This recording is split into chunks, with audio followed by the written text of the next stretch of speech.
ทักทายสบายดีพี่น้องสู่ผู้สู่คนยินดีต้อนรับพี่น้องเข้าสู่ช่องเบาตาเสื้อเนี่ยมาพายางเลาะบ้านตอนเช้าพี่น้องพายางเลาะมาเบิ่งบ้านที่เจ้าของสร้างไว้เนาะตอนบ้านที่เจ้าของสร้างไว้ก็ตั้งแต่ไปเฮ็ดงานอยู่ไทย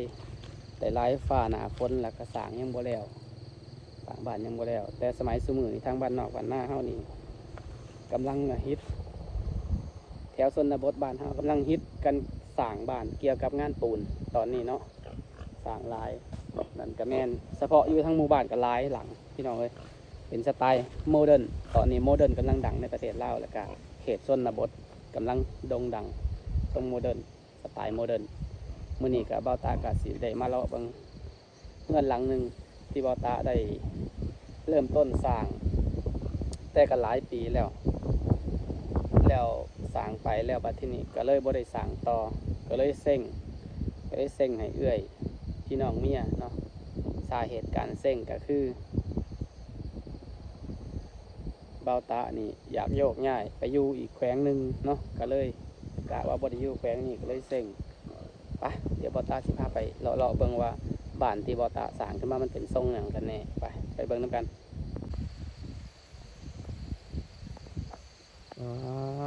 หลายฝ่าหนาฝนบ่ได้มาใกล้มาคอย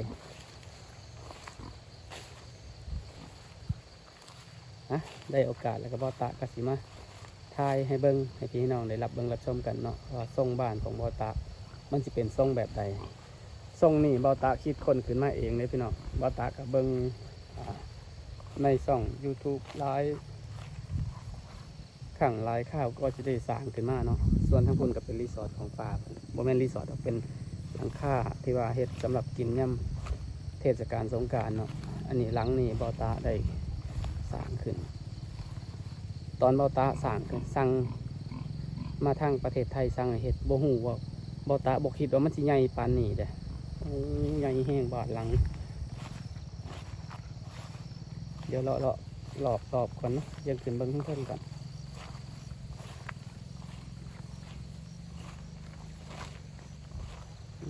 6เต็มที่เลยนี่เบาตาสิมาดำเนินต่อสิมาสั่งต่อสั่งกับโบแมนสั่งเองหรอกสั่งให้ป้าเนาะส่วนเสากับบอตาส่วนทั้งฟังเล่าเขาจะฮิตเป็นเสาเป็นข้อเพราะว่าบ้านเขาจะข้างล่างเป็นปูนข้างบนเขาจะฮิตเป็นไม้เนาะแต่ก่อนแต่บอตาสั่งเสานี่เป็นเสาสำเร็จได้พี่น้องเด้อสั่งแบบโบคือมูบอกว่าสั่งเสาให้ออกเล็กหัวเสาไว้เพราะว่าบอตาสิบได้สร้างบ้านแบบโครงหลังคาใหม่บอตาที่สร้างโครงเล็กก็เลยสั่งขึ้นมาเป็นเล็กหมดเลย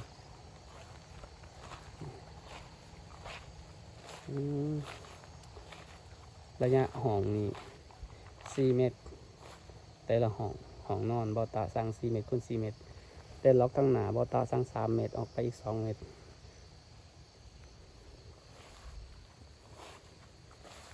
ถือว่าใหญ่แห้งพี่น้องตั้งเสาเทข้านถมดินแล้วเรียบร้อยบอตาคิดว่าสีบริกลับมาอยู่บ้านหลังก็เลยเส่งให้ป่าบัดทีนี้เด็กกลับมากะบริเฮ็ดอยู่เองบริเฮ็ดให้ป่าบอตาจะเป็นคนดำเนินการต่อเกี่ยวกับงานเฮ็ดบ้านหลังนี้เนาะคือนี่แหละแล้วการเก็บเกี่ยวเขาหน้าปีก็สิได้ขึ้นโค้งเล็กนี่แหละโค้งหลังคาเพราะว่าเขาเฮ็ดไปตากฝนก็ได้2 ปีแล้วพี่น้องคนทางฝั่งลาวเขาเฮ็ดบ้านเขาจะเฮ็ดตามงบประมาณเด้อพี่น้องเด้อโบแมนว่าเฮ็ดให้แล้วบาทเดียว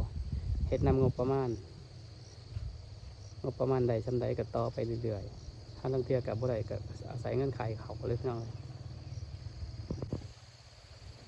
ส่วนล็อกฟังนี่กับบอตาบอกให้ทำเป็นระยะ4 เมตรคูณ4 เมตรหมดเลยของตัวไหนนี่2 เมตร 50 3 เมตรประมาณ2 เมตร 50แหละเพราะว่าที่แรกบอตาจะจัดตัวนี้ไว้เป็นทางลงทางยางเนาะเพราะว่าเฮ็ดห้องไว้2 ฝั่งเฮ็ดห้อง2 ฝั่งบัดที่นี้เสากลางตัวนั้นบอตาจะโบเว้น เสากลางตัวนั้นบ่ตาเอาออกคือว่าบ่ตาต้องการตัวนั้นเป็นห้องโถงใหญ่ฝั่งสองฝั่งนี่จะจัดเป็นห้องนอนไปเดี๋ยวบ่ตาพาขึ้นไปเบิ่ง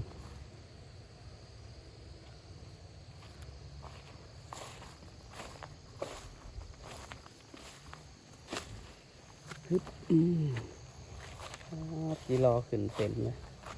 นี่แหละ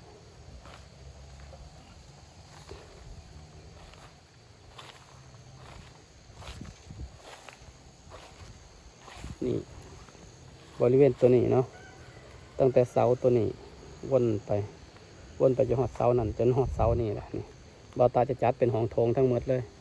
ส่วนทั้งนี้บ่ตาจะเฮ็ดเป็นห้องพระล็อกหน่อยตัวนี้เนาะบ่ตาคิดว่าเอาไว้เป็นห้องพระส่วนนี้จะเป็นห้องนอน1ห้องนอน2ห้องนอน3จะอยู่ทางนี้ตัวนี้เป็นช่วงตรงกลางส่วนเฮือนไฟเนาะหรือว่าเฮือนครัวห้องครัวเนาะบ่ตาจะบ่เฮ็ดไว้ตรงข้างบนเด้อจะเป็นประตูโดดลงข้างหลังแล้วก็ต่อเพิ่งออกข้างหลังเป็นห้องครัวตัวนี้นี่แหละตามนี้ส่วนทางหน้าก็จะเป็นระเบียงขึ้นอยู่นี่เนาะตัวนี้เป็นระเบียงขึ้นแต่ว่าเสาบอตาเว้นไว้เสาเพื่อจะต่อเป็นเสาเล็กขึ้น1 2 3 ต้นจะต่อเป็นเสาเล็กส่วนหลังคาโมเดิร์นบอตาจะแทรกมันเป็นทางนี้ส่วนตัวนี้จะเป็นโล่งรถจอดรถเนาะกะสิได้ต่อเพิ่งออกทางหนาพุ่นอีกจักหน่อยนึงกะถ้าเบิ้งตอนต่อไปถ้าติดตามรับเบิ้งรับชมตอนต่อไปว่าบ่าวตาสิขึ้นสภาพแบบใดเนาะเพราะว่าบ้านหลังนี้บ่าวตาเป็นคนคิดเองส่วนหลังคาบ่าวตาสิเฮ็ดไปสไตล์ใดแบบใดกะถ้าติดตามรับเบิ้งรับชมเด้อพี่น้องเด้อกดถ้าเจอช่องบ่าวตาก็กดติดตามแล้วก็กดรูปกระดิ่งไว้นำสิบ่ได้พลาดคลิปใหม่ๆเพราะว่าในเนื่องเวลาสั้นๆต่อหน้าไปนี่อีกบ่กี่เดือนนี่บ่าวตาก็สิขึ้นบ้านให้พี่น้องอีกหลังนึงบ่าวตาถาเบิ้งตอนนี้ถาเบิ้งแบบอยู่เจ้าของเพิ่นกับบ่ทันได้กลับมาจากต่างประเทศเนาะแต่ว่าโทรคุยกันอยู่ซุ่มถาเพิ่นกลับมาจากต่างประเทศถ้าคุยกันได้ตกลงกันได้บ่าวตาก็จะตั้งหลักปักฐานเพื่อเป็นการต่อธุรกิจหรืออาชีพของบ่าวตาต่อไปนะสำหรับมื้อนี้ก็สิมารีวิวให้เบิ่งซ้ำนี่เด้อพี่น้องเด้อบ่าวตาก็สิออกหน้าคือเก่ามื้อนี้ก็สิเตรียมออกไปปั้นเขาอยู่หน้าป่าบ่หลายดอกปั้นประมาณครึ่งมื้อปั้นเขาแล้วก็สิได้แก้เขาขึ้นเหล้าขึ้นหยังกะแต่มีเวียกยังเฮ็ดต่อกะอะไรพี่น้องเอ้ยสิติดตามรับเบิ่งรับชมไปนำกันพี่น้องสำหรับการรีวิวบ้านกะสิมีเพียงซ้ำนี้เด้อพี่น้องเด้อไปติดตามรับเบิ่งรับชมกันต่อไปให้ไปหน้าพุ่นล่ะพี่น้องไปพบกันอยู่หน้าเนาะบาดนี่ไปทางฝั่งลาวก็จะนิยมเลี้ยงหมูแบบนี้พี่น้องจะนิยมกันเลี้ยงหมูดำทางฝั่งลาวตัวนี้ใหญ่แห้ง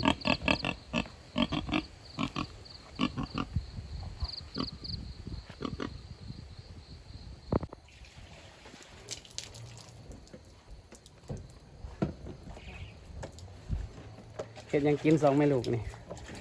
ลาบเผาลาบเทาก่อนสิออกให้ออกหน้าเด้อพี่น้องเด้อหาอยู่หากินพอตาก็ได้นูความตัวหนึ่งกุ้งตัวนึงโอ้กุ้งฝอยก็ได้ลาบเทาใส่หน้าตาคนลาบเทานี่ฮะนายมีลาบล่างกระยานะบล่างกระงามอยู่นะหลานลุงลูกป้านะมันมีปืนมันเริ่มไม่เท่าเศร้าบ่ทันเฒ่าที่เนาะยังอ่อนอยู่เนาะพี่น้องจากกินเขาเลยออกหน้าเลยมันปั่นเขาอยู่หน้า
ป๊บเดียวแล้วแหละพี่น้องเข้ากระลาย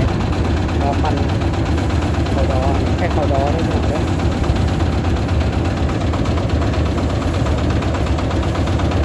เข้าดอหน้าทิศ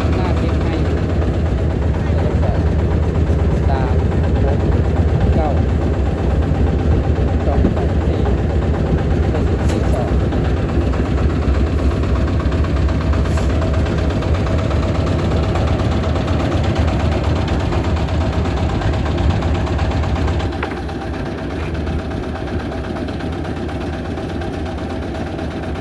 เก็บเขาลงสุดท้ายเลย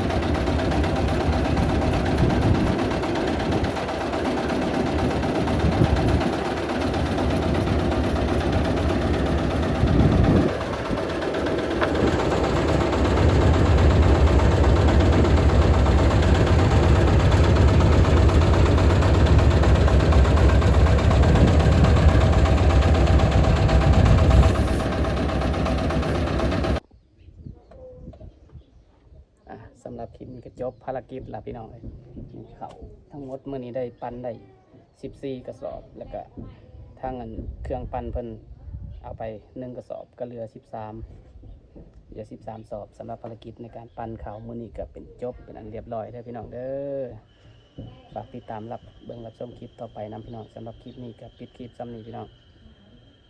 พบกันมื้อหน้าคลิปหน้าเด้อบาย